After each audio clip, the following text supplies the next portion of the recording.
ምንድነው ማውራት ትችያለሽ? እሺ ታዲያ ያኛው እጅሽ ይሰራል እኮ። እሺ ምን ላድርግልሽ?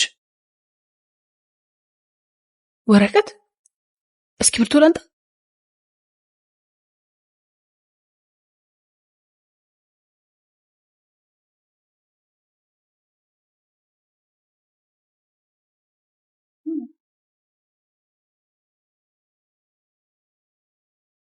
እንጃ እንቅልፍ ይለኛል። እሺ በቃ ነይ።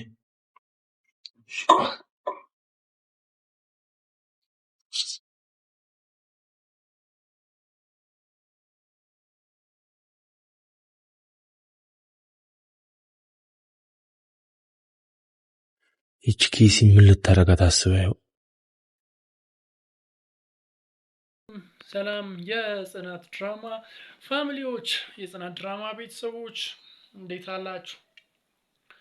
ሁሉ ፒስ፣ ሁሉ አማን፣ ሁሉ ፋይን ነው ወይ? እኔ ጋር ሁሉ ፒስ፣ ሁሉ አማን፣ ሁሉ ፋይን ነው። ዛሬ ጽናት ድራማን እንዴት አያችሁት? ኢዛና ትንሿን ዛሬ ከጉድ ነው ያወጣት። መቅደስ እንግዲህ የሸረበችውን ሴራ አይታችኋል። መቅደስ የሸረበችውን ሴራ አይታችኋል። በጣም የሚገርም ሴራ ነበር። ያው ልትሸጣት ነበር ትንሿን ለሆነ ሰው ልትሸጣት፣ ከዛም በኋላ ልታስበላት ነበር። ባጭሩ በቃ ልታስበላት ነበር። ነገር ግን ኢዛና አይቷት ነበር። መቅደስ ጁስ ውስጥ መድኃኒት ስትጨምርና ሲከተላቸው ነበር። እሷ ዝወር ስትል ትንሿን ይዞ ሄዷል።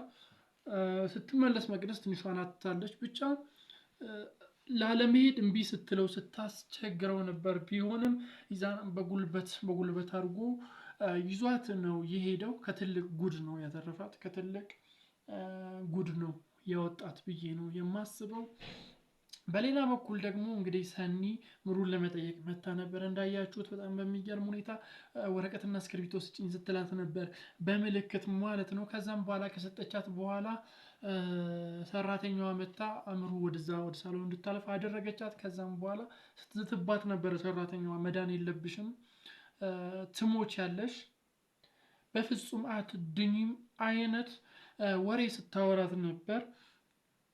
ሰኒ ብታስጨርሳት አሪፍ ነበር። እስክትጽፍላት ብትጠብቃት፣ ሰራተኛዋን ውጪ ብላ እስክትጽፍላት ብትጠብቃት በጣም መልካም ነበር። ነገር ግን ሰራተኛዋ ስራዋን ስለምታውቅ ሰኒ እንድትወጣ አድርጋለች። ከዛም በኋላ ስትዝትባት ነበር።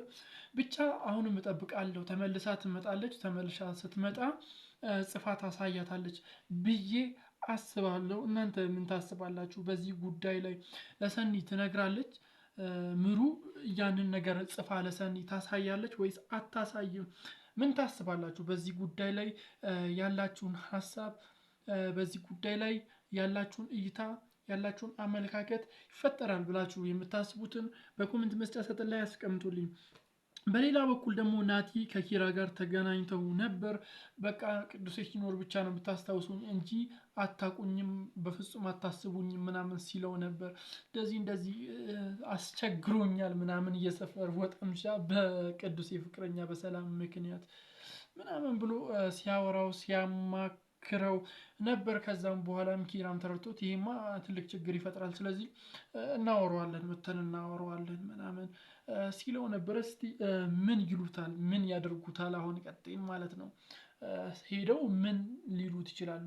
ሊያስቆሙት ይችላሉ ወይስ አያስቆሙትም የሚለውን በኮሜንት መስጫ ሳጥን ላይ ያስቀምጡልኝ። እንግዲህ እንዳያችሁት በበር አጥር ላይ ዘሎ ገብቶ ሲዝትባቸው ነበር፣ ሁለቱም ላይ ማለት ነው። ሰላም ላይም ናቲ ላይም። ያው ቅዱሴ ቢኖር እንደዚህ አይደፍርም፣ ምክንያቱም የቅዱስ ቤቱ ነው። ቅዱስ እንደ ናቲ አይደለም። ናቲ ያው በጭባጫ ነው፣ ለዛም ምክንያት ነው የተደፈረው። ብቻ በጣም ከባድ ሁኔታ ውስጥ ነው ያለው ናቲም። ቅዱስ ደግሞ ቶሎ ቢመጣ ብዬ እያሰብኩ ነው። የድራማው ድምቀት ነው እውነት ለመናገር። የድራማው አንዱ ድምቀት፣ በጣም አሪፉ ድምቀት ቅዱስ ነው እና በፍጥነት ቶሎ ተመልሶ እስኪመጣ ቸኩላለሁ። በሌላ በኩል ሰኒ ደግሞ ኒናን ልትበላት ነበር። ኒና ጆከር ጋር ሄዳ ከጆከር ጋር ስታወራ በመጥረጊያ ልትጠርጋቱላ ምንም አልቀራትም። የሌለ በቃ ልትቀጠቅጣቱላ ሀሳቧ ነው። ጆከር ባይኖር ቡን ነው የምታደርጋት። ትደበድባታለች። ያው በጣም ነው የምትወደው ውስጧ ፎንቃውን ለሱ ያላትን ፍቅር አምቃ ይዛለች።